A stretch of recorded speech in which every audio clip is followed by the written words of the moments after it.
si funciona. Hola, buenas tardes a todos. Good afternoon. Thank you very much for being here with us. It is for us a great pleasure to coordinate this panel session, a great opportunity, and I'd like to thank the organizers for their kind help. My name is Alexandro Vesga from Emprendedores, a journal focused on job creation and company creation. This is why I'd like to thank the organizers, because we're going to talk about immigration, challenges, problems, and solutions. I think that entrepreneurial skills will help to solve problems we're going to tackle today. We have English as working languages, English and Spanish only at this session. We have challenges, problems, and solutions. As you know, we have a delay, and be brief, because we will have a Q&A session afterwards, and then the conference. 5 minutes per person, and this will allow us to have a fruitful debate. I'd like to say that nowadays at this Campus of Excellence, we are talking about many of the problems we have in our society as part of our world, and this is why we have to say that people have sometimes to migrate. This is one of the most important problems, migration flows and immigration characteristics due to poverty, due to healthcare problems internationally. And I'd like to start saying that we're going to start now talking about immigration from different viewpoints: immigration, challenges, problems, and solutions. We're going to tackle immigration from all sides. We're going to talk about healthcare aspects, cooperation, and also we're going to talk about the press. Yes, we are going to talk about the press, we're going to talk about law frameworks, and we're going to talk about the experience of people here with us, different projects, daily activities in the field of immigration. So without further ado, I'm going to introduce our panel members. To my right, we have Juan Manuel Suárez del Toro, President of Spanish Red Cross, who's developed interesting activities along the last few years that has allowed Mr. del Toro to have a broad vision on the subject and standing on a solid ground. He's been working in rescue, social actions, volunteer workers, and international cooperation. And now the floor is to Juan Manuel. We have also Gonzalo Castillejo, Director of If We Can. It is a journal for immigrants and from immigrants, published in Catalonia, Madrid, and Murcia regions. And this is an initiative that's to be pointed out. 150,000 copies, free copies per week, 150,000. It's in Spanish, and it tackles the subject of immigration.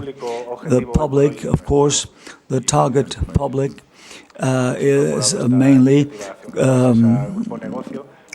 or are immigrants.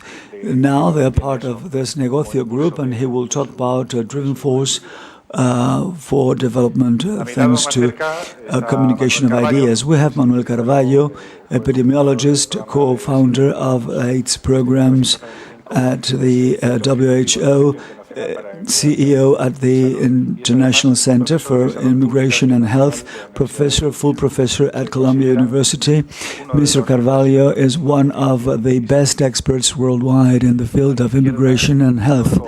To my left, I'm sorry if I do not pronounce it properly, Ndiaye comes from Senegal, former Minister of Social Affairs from Senegal, lady minister in the field of social development, and also Minister for Women, Family, and the lady minister, former minister, was in charge of the International Board of Migration.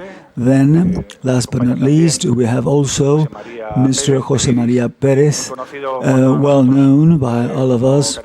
He is a humorist, he's an architect, and he is publishing at El País his cartoonist, very well known. And another activity with a social impact is that for more than 20 years he's been developing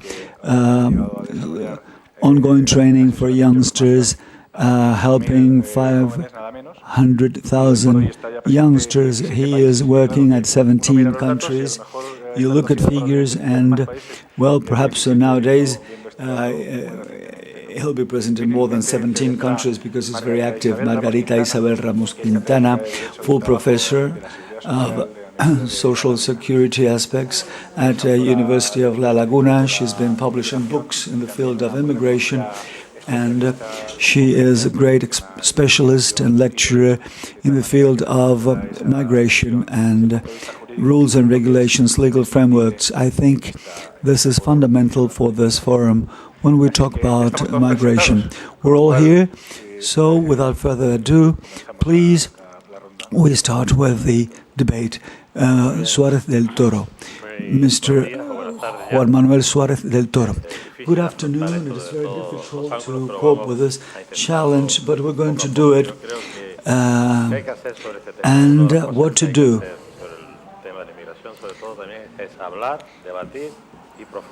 We'll have to talk, debate, and we'll have to go deeper into the subject. Yo creo que esto estamos ante fenómenos, no un fenómeno nuevo, es un fenómeno de toda la vida. De hecho, la vida de la humanidad está jalonada de estos fenómenos y el progreso humano también se ha logrado gracias a los fenómenos migratorios de toda la vida, de siempre. And as we see, perhaps we have new connotations and we'll have to talk about it because it's very important.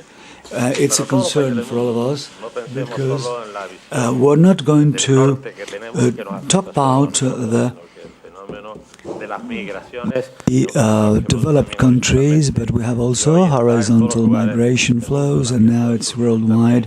We have south-south migration, not only north-south migration. 8 out of 10 migration flows are within south-south countries. And now we have mobility, connectivity, flights, the internet, links. People keep their links with the countries of origin. We exchange technologies, we have the same culture, and both sides there are exchanges, there is an interconnection. Migrants are now returning back home. It's not like before. They keep links with the countries of origin, and I think this is a fact that we cannot stop nowadays. People cannot think differently. I think this is the moment where migration is a phenomenon that goes with human development, and we'll have to see it in the light of new opportunities, not as fears. Red Cross institution, as you know, has a humanitarian goal. There are very many difficulties, suffering, but from the origin, because of course causes are deeply rooted in these aspects, and mostly we have suffering, and I think lack of equality, discrimination, violence, lack of civil rights, political rights are the sources of migration flows. There is the right given to people to travel, and there is the problem of lack of hope. Some countries offer no possibilities of a better life. The only way out is looking for other countries where they could give it a try in a different way.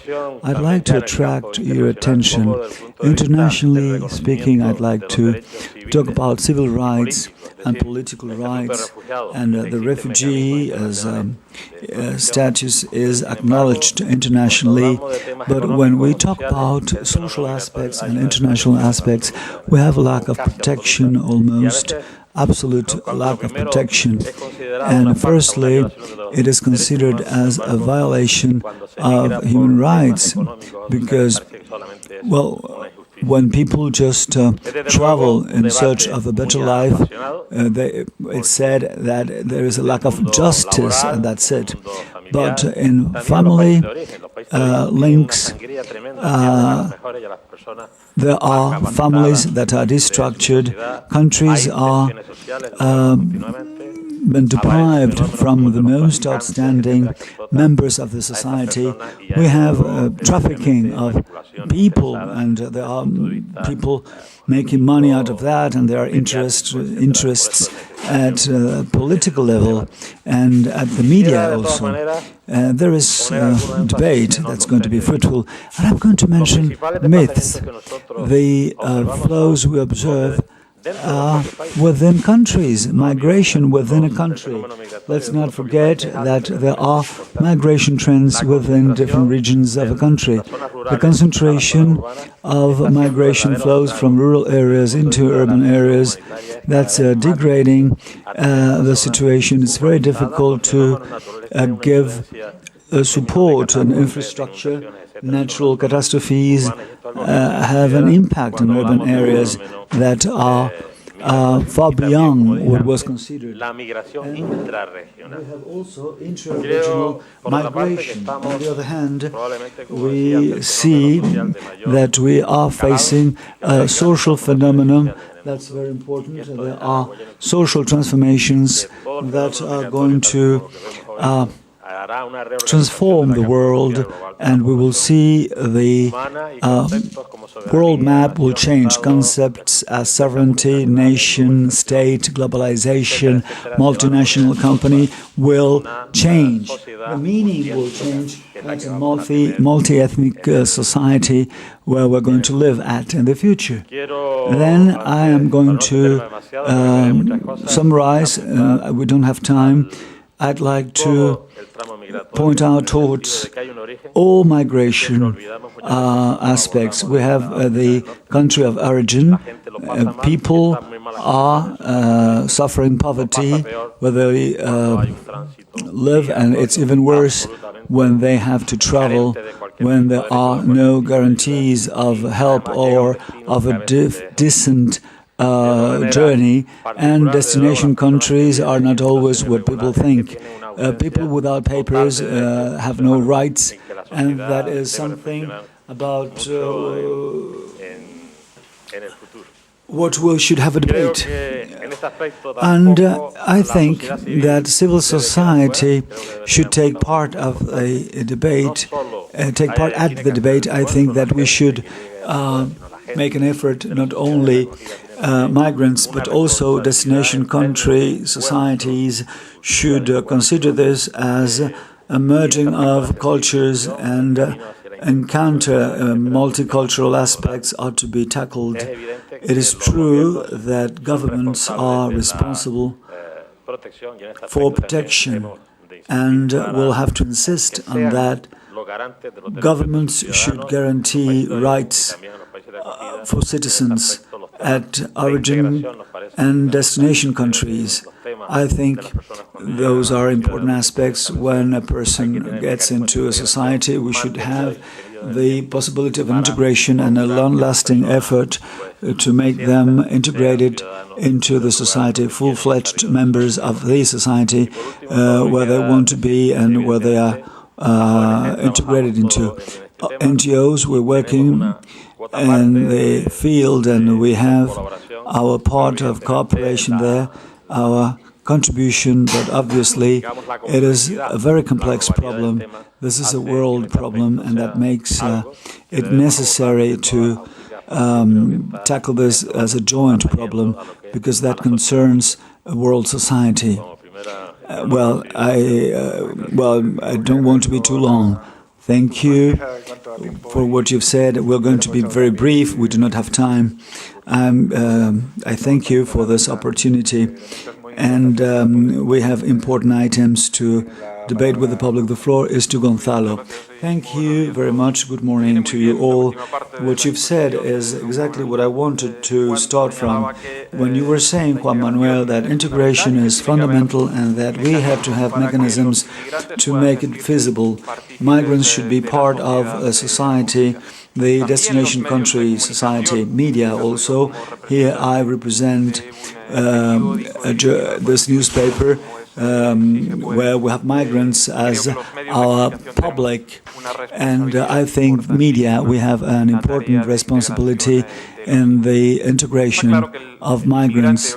Migrants nowadays are having hopes. They want to stay, to remain among us. They want to remain here, and of course they always would like to go back home and apply what they've learned here, as we did, we people from Spain, when we went abroad in the 40s and 50s. The truth is that migrants now arrive here with the intention of remaining here for life. We media, we have a very important task in the integration of migrants into our society. We talk about migration, but we forget about the fact that we should get closer to migrants, to the one having the leading role. Sometimes it's difficult to take a distance and to think about feelings. What are the feelings of a person who's forced to leave a country? What the feelings are. People who are deprived from the family, from the country of origin. Sometimes we do not get close to the migrant and we don't talk to the migrant. It happens in general newspapers and media. In general, they are not given the floor, given the possibility of having a word to say. Migrants are presented there because we have boat people getting into our coasts. We have organized trafficking. We have migrants creating problems of riots or problems of difficulties while living together. 99% of migrants are coming here to work hard, to get integrated into the society, to be part of the society. And that is forcing us to take it in a very cautious way. We, people from the media, we shouldn't convey a wrong message.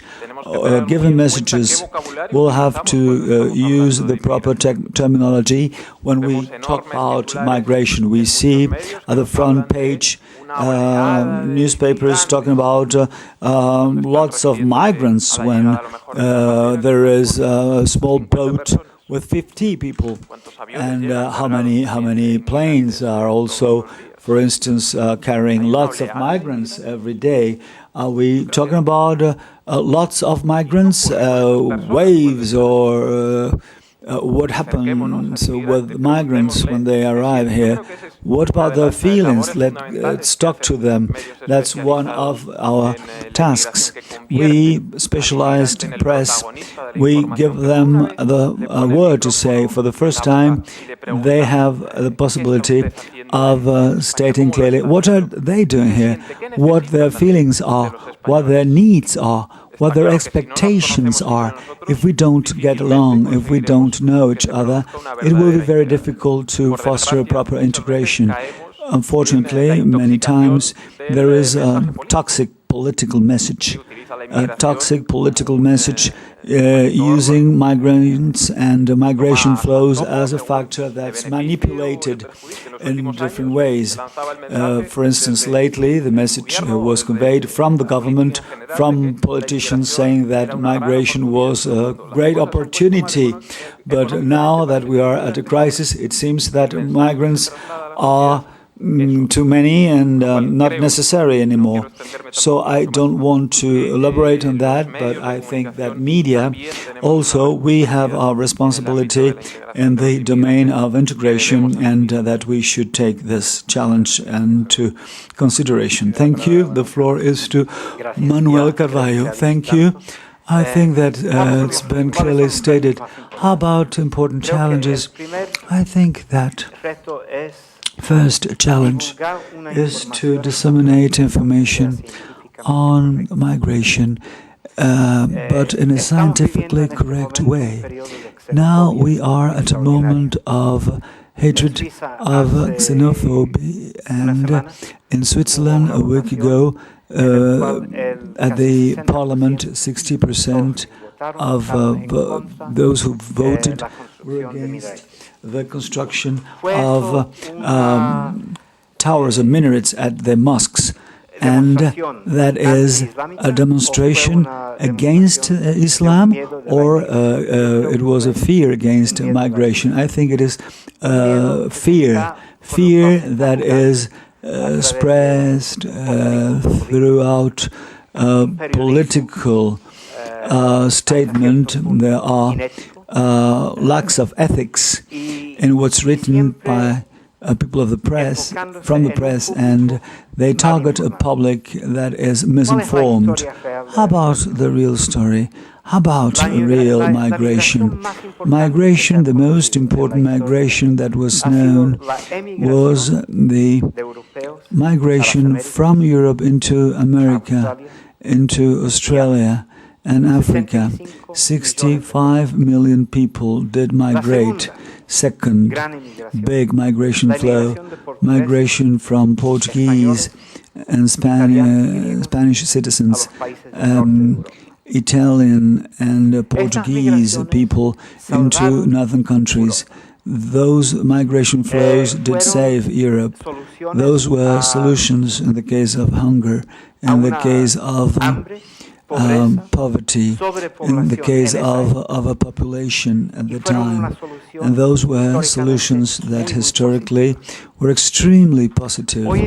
Nowadays, the challenge we have to cope with is the same challenge, but migrants are coming from other parts of the world, and Europe, in a few years, is attracting migrants, and immigration into Europe found Europe dormant, with no planning, no politics, and with a strong will as not seeing migration flows as something positive. Migrants, and when we talk about 13 European countries, migrants imply 12 or 13,000 million euros injected into the economy of 13 European countries. Globally speaking, money that's part of what's conveyed to the countries is $386,000 million. So, we talk about migration into and out of the countries. Those are fundamental factors for development, for sustainable development of economies. Countries of origin are getting the benefits, but this is good for sustainable development of Europe also, where fertility, where we see here that there are no children.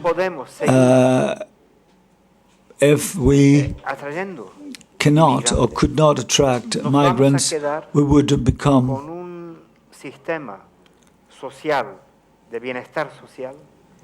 within a welfare state of no funds, of no resources, no workers, not youngsters, no youngsters. If we want or not, it is that we need them. We need them nowadays, now more than ever.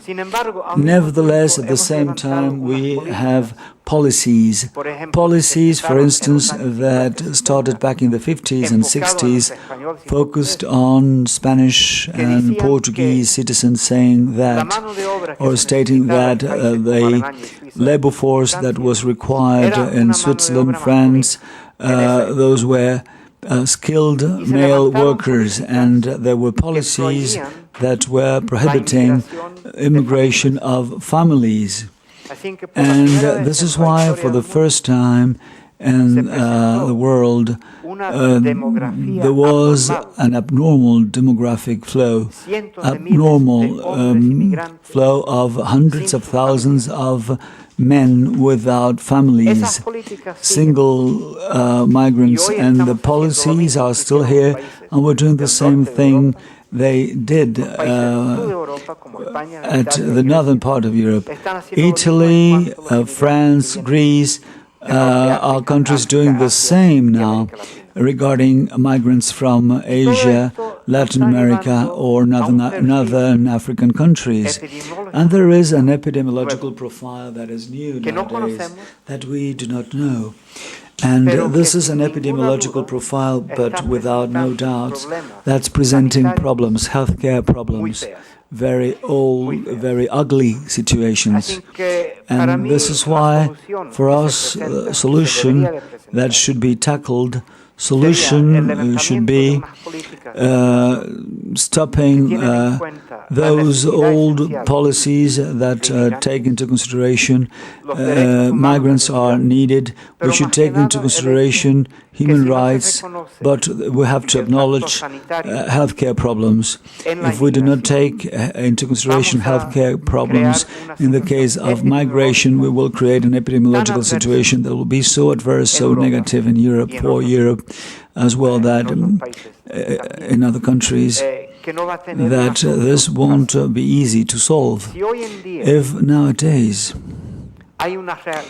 we have this reaction regarding migration flows, and that's a minimum level of migration, what will happen with climate changes? What will happen when we will see 200 million people in need stemming from Asian, North African countries, even from Europe? This will mean problems for which we have no solutions yet. We're not able to give an answer to those problems. So let's give it a thought now. Thank you. You have the floor. I would like, first of all, to thank José Ramón Calvo for this great gathering.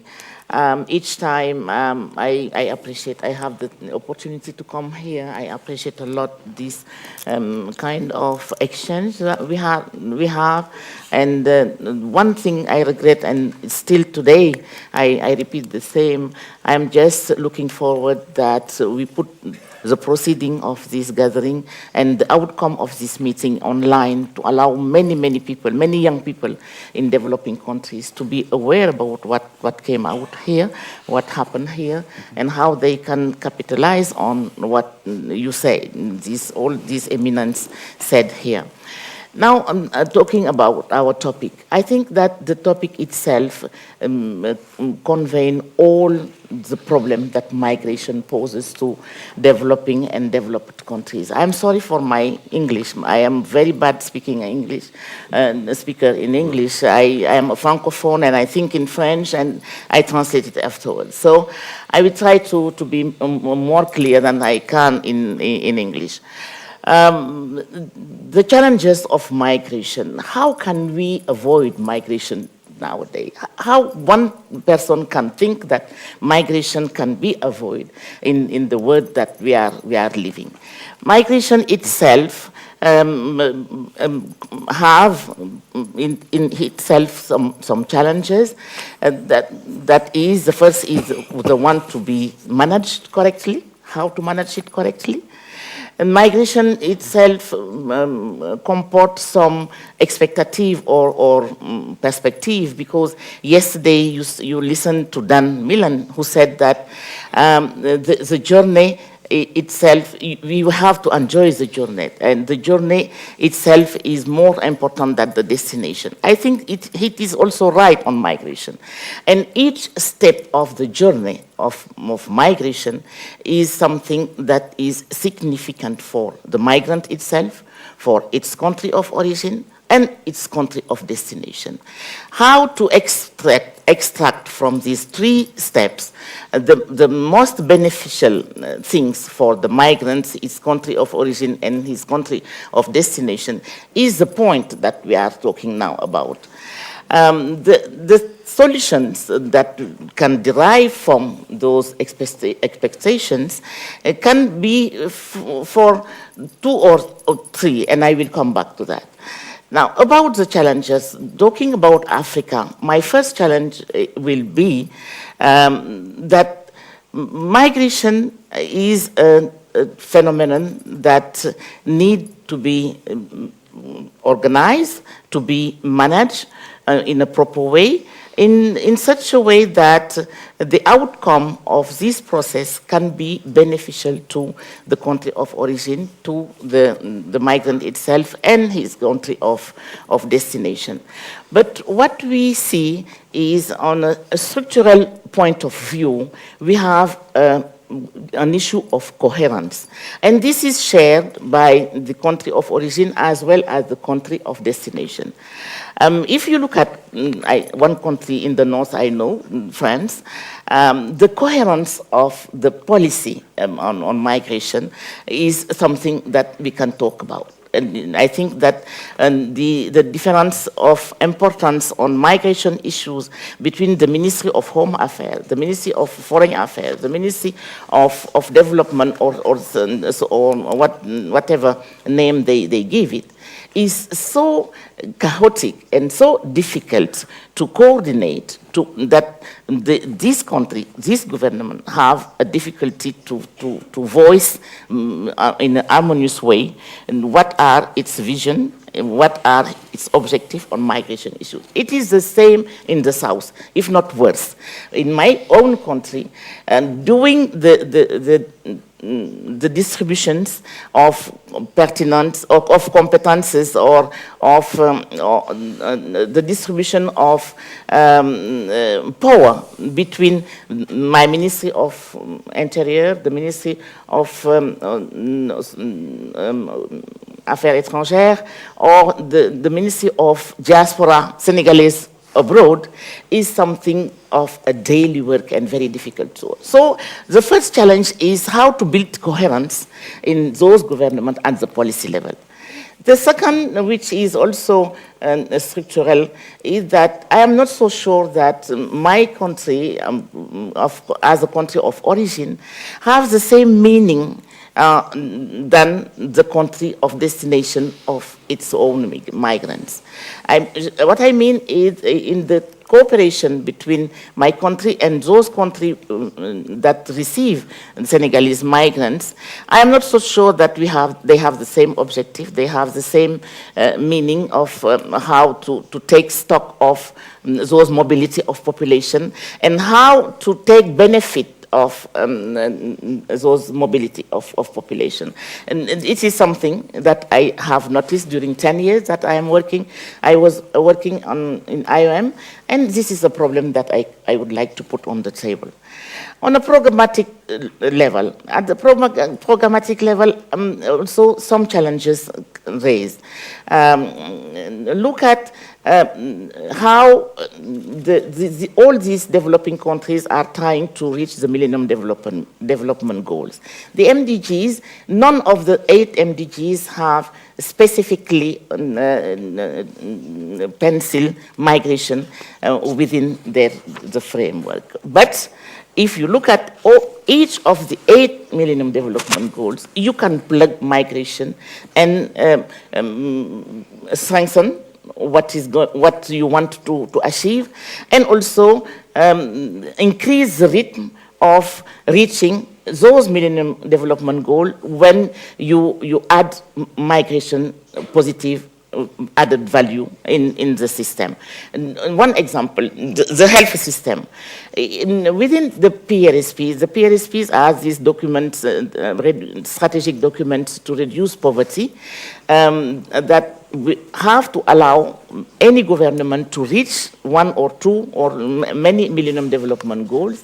If you take the health system, all these doctors, medical personnel living out of their country of origin in Africa, if you take stock of what they have gained as competencies and as capacity outside their country, and if they are willing to help their country to to take stock, to profit on that possibility, it will raise the level of services in the health system in the developing countries, and it will help also to reach development goals. The same logical is available, is correctly available for the education system, for the governance system, and so on and so forth. This is the way that migration can be considered as a tool for development.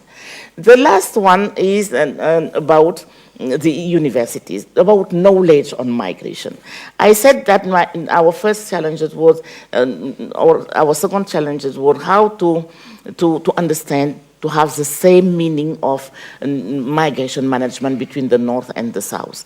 And if in the South, we invest in the universities, and this is the place, I think, to talk about that. And Africa have a lot of bright people, a lot of universities where the young generation is trained.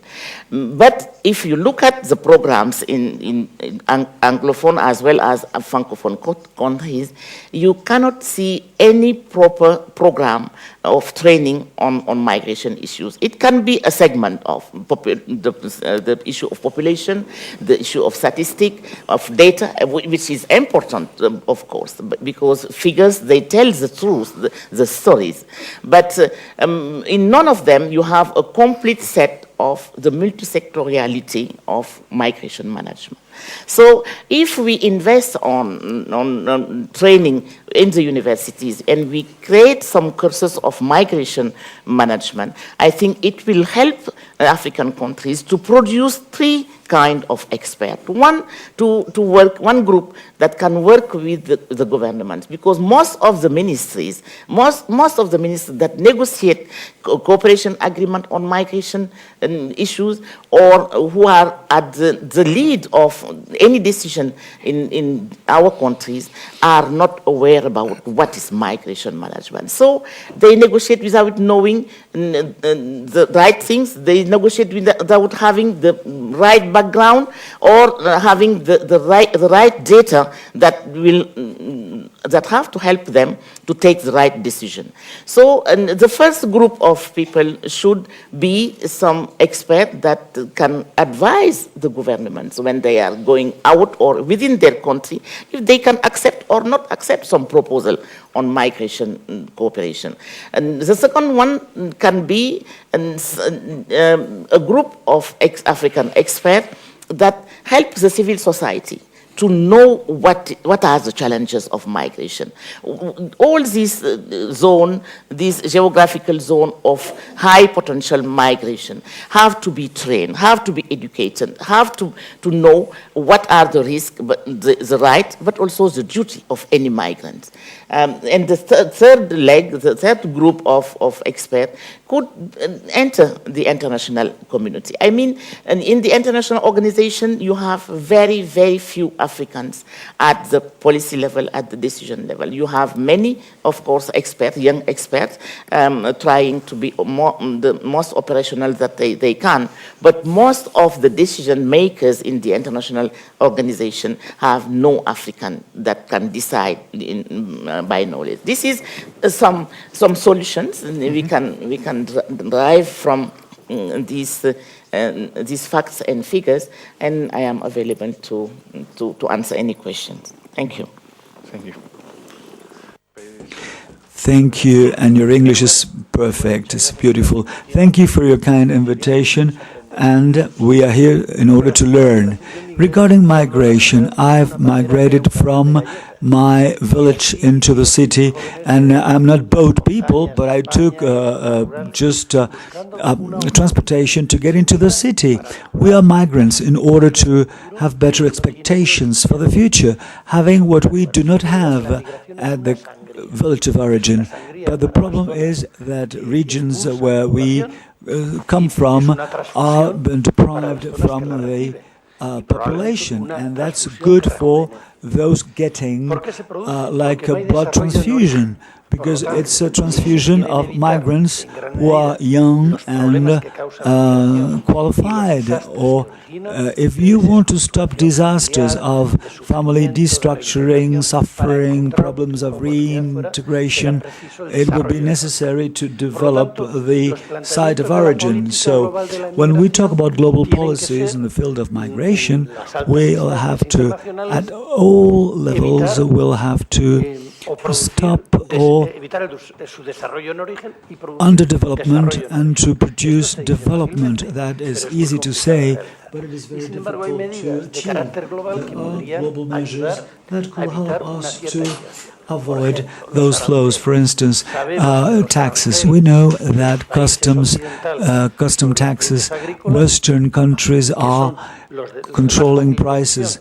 In the case of agricultural imports, those countries where you have lots of resources, of water resources, the case of Senegal and other countries, they have benign climate, water resources, so they could have a production that will be less expensive and of the highest quality. Without protectionism, we could absorb that production, and that will stop migrants from leaving the country because they could produce at home. I think in Uruguay that was mentioned, and I think they are stopping agreements from taking place. In the case of the agricultural production stemming from developing countries, how could we foster development at countries of origin? Thanks to investments, foreign investments and entrepreneurial skills. If we take doctors, migrants, we are fostering underdevelopment at the countries of origin. So universal policies regarding migration should be based on the enhancement of development, sustainable development at the countries of origin, not with a single culture or a single thing, like saying, well, you're going to have crops, you have only peanuts, or you will have only renewables, biofuels. No, something with sustainable development. That means to have entrepreneurial skills developed at the countries of origin and programs, thanks to joint efforts with a good understanding, countries of origin and destination countries, helping development with experience on site. It is not going to university to get trained.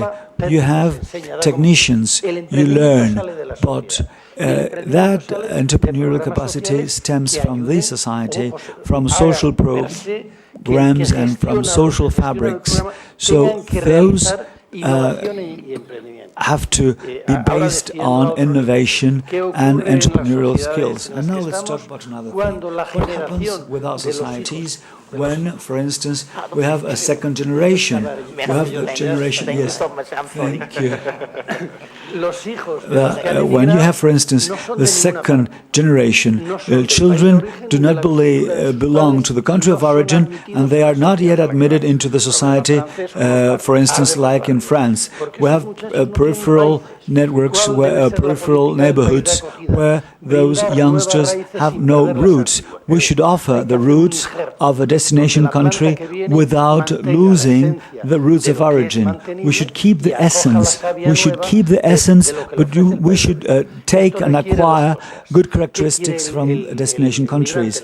So that requires, first of all, to give opportunities to youngsters, training and job creation programs, fostering integration, improving the quality of life, and working in favor of the society. This will level up the quality of life, and they'll be better off. How about problems? How about countries of origin? The same project, training at the country of origin with projects in search for development and allowing them to get integrated perfectly well, having had cooperation as the starting point. So that's what I wanted to say, grosso modo. So those are the global aspects, and then local aspects, then international trade, but a fair trade, and helping entrepreneurial skills, not with our own projects, with their projects, because we take our company projects there.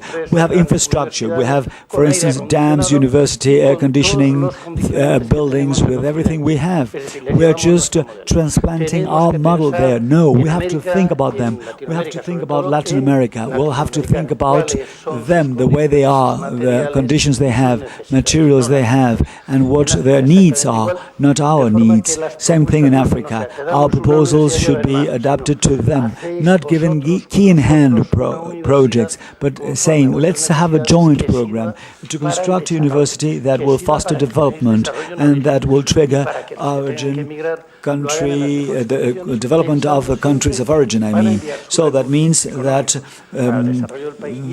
they will have the possibility of going back to the country of origin to convey there also Western values regarding ethics, organizational skills, and entrepreneurial capacities. Thank you. Excellent. Last but not least, Margarita Ramos from La Laguna University. Please be so kind as to open the microphone. Thank you. Is it working now? Yes. Mrs. Ramos, you have the floor.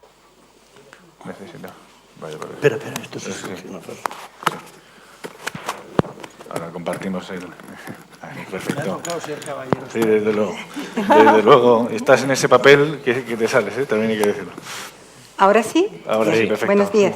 Bueno, encantada Is de it estar working? en esta mesa redonda escuchando. I'm delighted to be here in this panel discussion, listening to the interventions of the previous speaker that have been so varied and so rich in content, and I'm going to speak about the framework for legal ordinance of migration, and I'm going to try to be brief, beginning by reminding you the context of this general framework where we should contemplate and issue judgments concerning migrations at the present time. They're as old as humanity, but migration that happened towards the end of the 20th century or the 21st have peculiarities that give them specific profiles and given problems and the need to undertake very special solutions, because the migrations that I believe concern us here are fundamentally the labor migrations, the economic migrations, that is to say, the massive displacement of people to certain geographical areas of the planet. The type of migration that is being developed in this historical context is a type that is determined by internationalization of the economy, economic globalization, and where there has been, first of all, a liberalization of capital flows. The capital may move freely in the planet and carry out its investments in those places where it is more profitable to do so. A liberalization of trade and a liberalization of services that has not been accompanied by a liberalization of the movements of people. There is no freedom of access to the labor market parallel to what exists in the free access to trade or to goods and services or to capital movements and so forth. And on the other hand, the labor market is totally cut off, and since labor is becoming a very scarce good, and we are seeing this at this time of economic crisis, migration becomes the starting point of certain national and international policies that see the migrant worker competing for jobs which the state considers that it must keep first of all for its own citizens. The measures that have been adopted in this new context the migrations that go to certain areas of the planet, because there is economic development. From the viewpoint of international law, they have been discussed by the United Nations in a convention of the year 1990 that was not very successful concerning its application related to migrant workers, and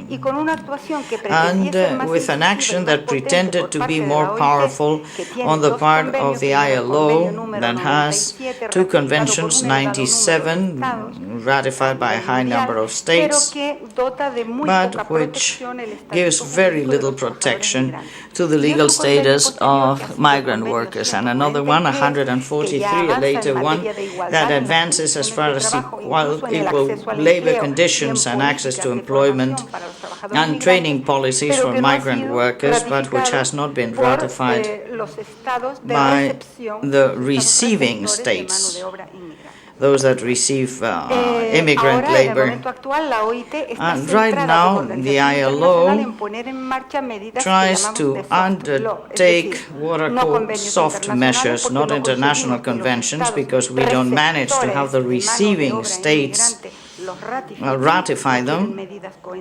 They don't want coercive measures nor interactive measures, because they want to continue deploying their battery of sovereign measures on the border control and the access to the labor markets. And on the other hand, what is being seen now is these kind of codes of good practice, non-binding guidelines, programmatic principles that try, as it says in the year 2006, to establish guidelines for action for the issuing states of labor as well as for the receiving countries, and how to carry out the management and procedure in as far as migratory flows, from the exit to the arrival, the access to the labor market, and the policies for integration.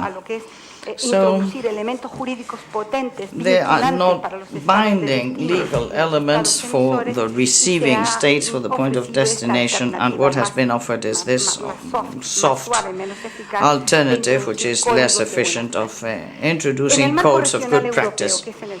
And in this legal framework in which we find ourselves, we are totally schizophrenic from the viewpoint of the treatment of migration, because although the European Commission doesn't cease to insist with its papers and communications concerning the need for migrant labor to maintain the present levels of growth, to palliate the demographic deficit that Europe is suffering. This is something quantified. The European Commission has mentioned that from here to the year 2060, Europe will require 50 million immigrant workers in order to maintain the present state of economic growth and to maintain a horizontal curve for demographic growth. And on the other hand, the measures, the political measures adopted, hint in a totally different direction, because they are restrictive policies. You know that since the year 1999, the European Union is trying to elaborate a common policy for asylum and migration, which has not been carried out for various reasons, that have aborted all initiatives that in this sense try to be carried out from the beginning of the year 2000 and at the present time. Because of media, we see that there have been very additional controversial measures, such as the directive for facilitating the return or the expulsion of irregular immigrants. Europe considers irregular immigration as a disadvantage from the competitive viewpoint, and the only solution that it finds in order to put an end to it is to adopt procedures for return.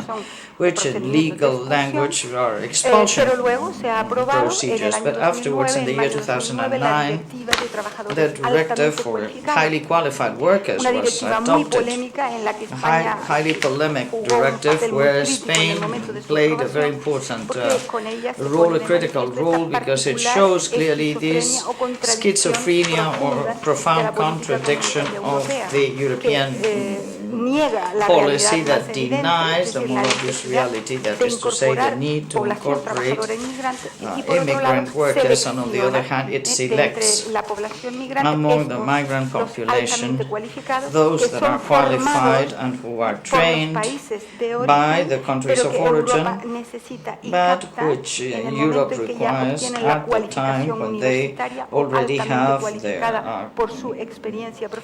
college degree, and imports them to Europe in order to be able to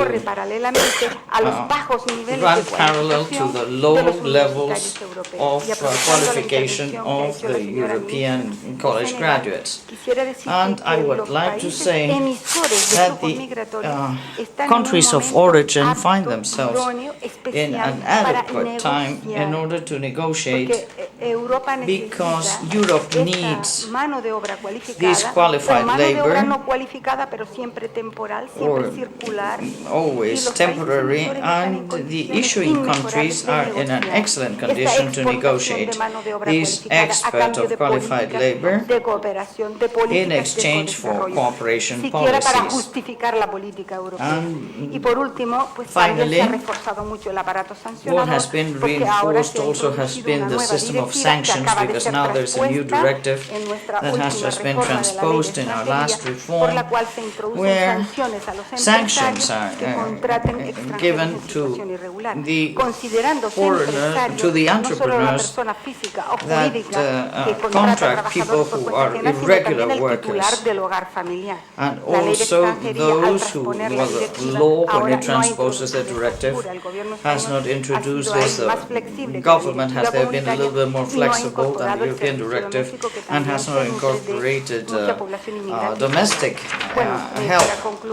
And in order to finish, this crisis is impacting the immigrant population of workers. There is unemployment. Spain is at 17% according to official figures, but 27% refers to immigrant workers. The ILO has just launched a very important paper speaking about the deterioration of labor conditions and of life and health, and the danger that practices of xenophobic or racist nature might take place. And finally, I must point out how what is growing is the informal, the underground economy, which is nourished mostly by immigrant workers who are in an irregular situation.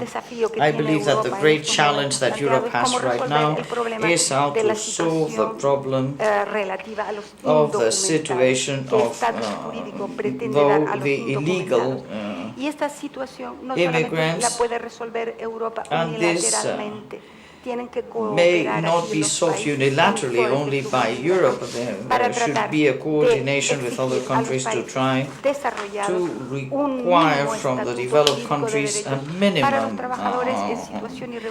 condition of protection for workers in an illegal situation, because this illegality is not always because they have entered the country illegally, but rather it comes from the very rigid system we have for authorizing residency and labor permits.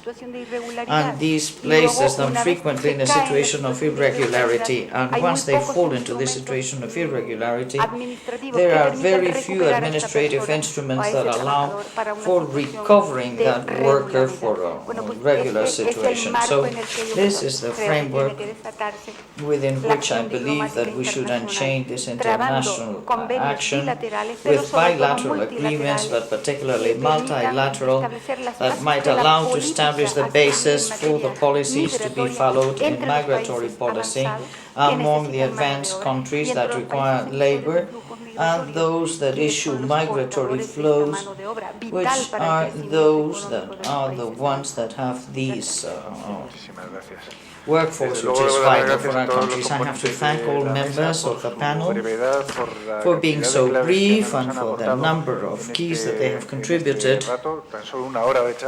In just 1 hour talk, I've taken notes enough to write one whole book, and I have some bad news. I'm going to be disobedient, although they don't allow us to open the question and answer period, and afterwards I will make a brief summary of what has been discussed here. We've talked about the different viewpoints of each of you, focusing from your specialty, and finally our audience, which is mostly from the university. They're also citizens like the rest of us, so if they could briefly offer us some hints concerning this, what can a citizen do in order to contribute to all these measures that favor integration? What can citizens as independent individuals do? Well, I don't know, I'm going to begin. At the beginning, I said that the debate, the scientific debate is important, it is serious.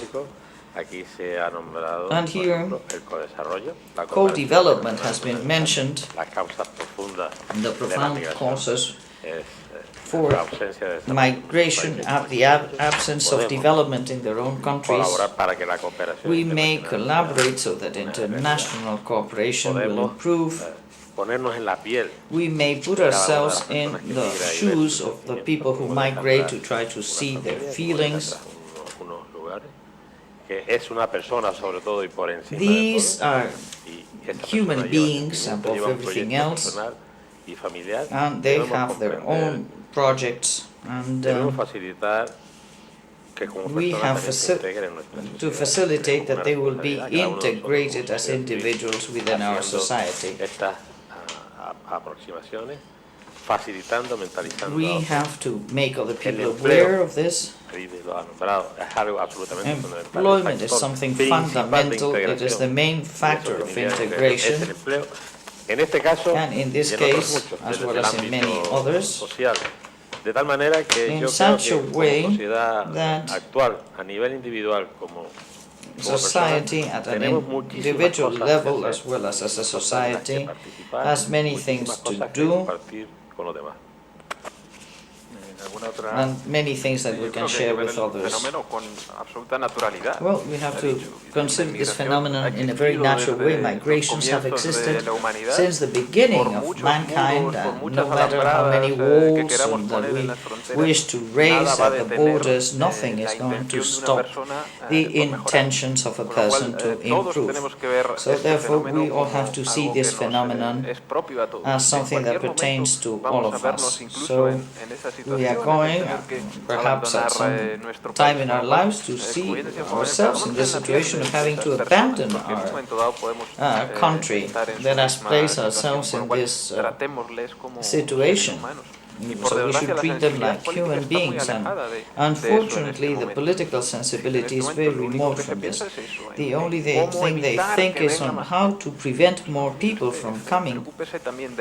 Well, you also should worry about those who are already here. Perhaps you should favor the immigrant fabric that may act as factors of co-development.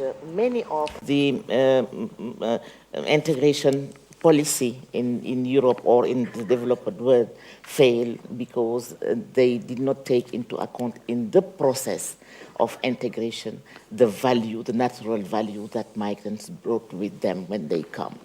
I think that preparing somebody to be integrated in a foreign society require a certain basic and fundamental condition from the side of the person who migrates, coming from a country of origin where also some preparation have not been done properly, we must say. Some government of country of origin do not do not apprehend, I don't know, do not take into account or do not take seriously this process of migration. And more, I must say also, people are not migrating to be necessarily to be integrated or obligatory to be integrated in a society, in any society. They migrate because they want to be mobile. The mobility of the population, having the right to come in one society to work, to produce something, to add a value on what they had already, and to go back anywhere else, or even to go back home, it's also possible in the framework. I think we have to take into account that. So the issue of integration is absolutely difficult, and I think that in the process, from the beginning to the end of the migratory process, it is the last one, the last leg, which is the most difficult one, because I think all the investment that we have to do to make it successful are not there. Manuel have mapped for Europe some challenges in some European, in 13 European countries. The same have to be done also from the country of origin side.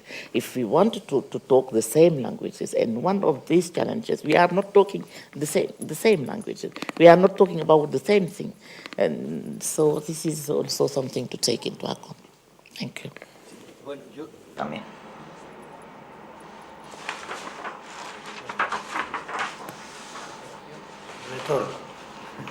Now, this called Operación Retorno, or the Operation for Return. I'm going to talk to you about the House of the Peoples. This is going to be done in Alcorcón, which won the Real Madrid recently, and it is made up of 3 institutions.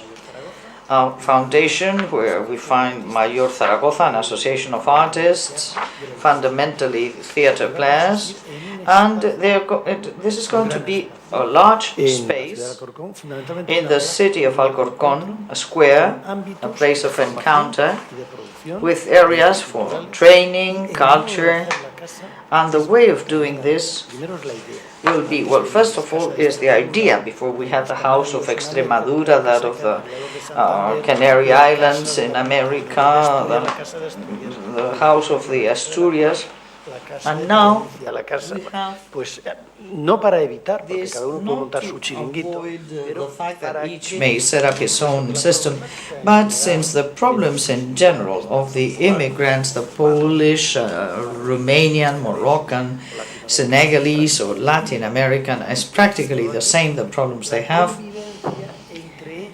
the way of living together among themselves and with the local population. So it is a question of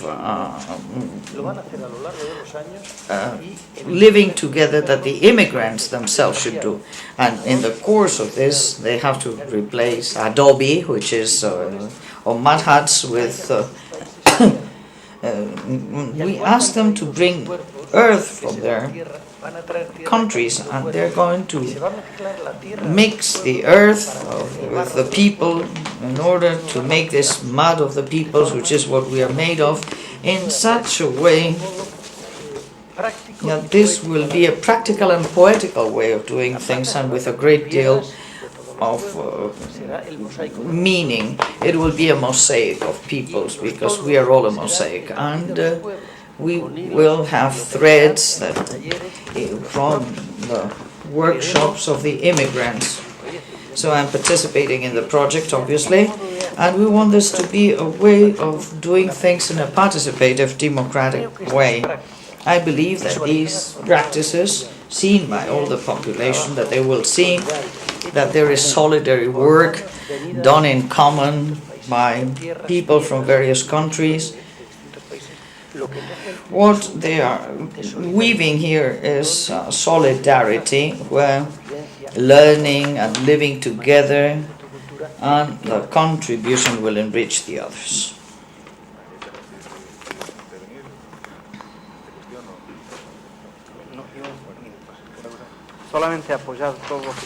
I simply would like to support everything that has been said here, and I believe that the more important effect is to explain the public and everybody that we have the right to vote, that we can reject all the policies and politicians that are using immigration in a realistic and false and populistic way.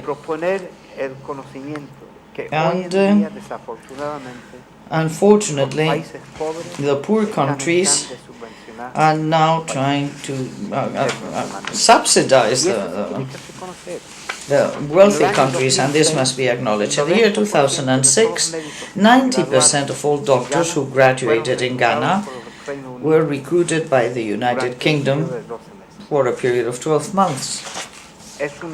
This is just an example. So we have to acknowledge it. Now, I repeat once more my thanks for this effort and summary. And we have analyzed with great precision and in depth these problems, and I have allowed myself to take a few notes and a few ideas and to give you a brief flash on what has been said here. And this is important. It has been said that migration is much more global than what we want, and that it is unstoppable, that the immigrants undoubtedly come to stay and they want to become integrated. The information on the immigrants is biased, and journals, those that have a certain fault at this, and the purpose of migration is not explained either. We can organize better communication, and of course we observe that there are new healthcare problems that are not being approached. The climate change is something that we are not prepared for either, and we definitely do not think that you can forbid migration. What you have to do is try to manage it better. But I insist that migrating in order to improve is something that several of our colleagues have mentioned, and this comes out of society, and it is probably one of the most efficient in order to be able to manage migration in a better way. The liberalization of the economy, along with the liberalization of the world of labor. In Europe, we will need very soon 50 million immigrants in order to maintain a standard of living, and the regulatory policies for the time being are preventing this. And also, we have the directive of the highly qualified professionals, which entails a great paradox, which is that these people are trained in origin and they offer their performance to our countries. And this is a rather complex situation where unemployment will reach 19% of the population, whereas immigrants have 27%, which will represent at a given moment deterioration immediately. And as closing, finally, I hear that there's been talk of developing solutions, and this was the integration and the responsibilities of the governments and also the issuing countries. We have to inform about integration, we have to do it very clearly, and the information should be scientifically correct, and we have to make enough effort to attract the immigrants from the more developed countries. We need them, and the policies of immigration also take into account this, but also the social, the human impact that this represents should be controlled, and how we act with the people who suffer police violence. And then all this is very important in order to give the people who come from certain routes these possibilities, and also the commitment of the receiving countries should be greater for those who are in a phase of need. This also offers a possibility of being able to develop a more advantageous agreement for all, because immigrants are human beings like everybody else, and in fact each of us also play a role, and integration is the great challenge in our society, and integration is our duty, and there we may all participate. Thank you very much.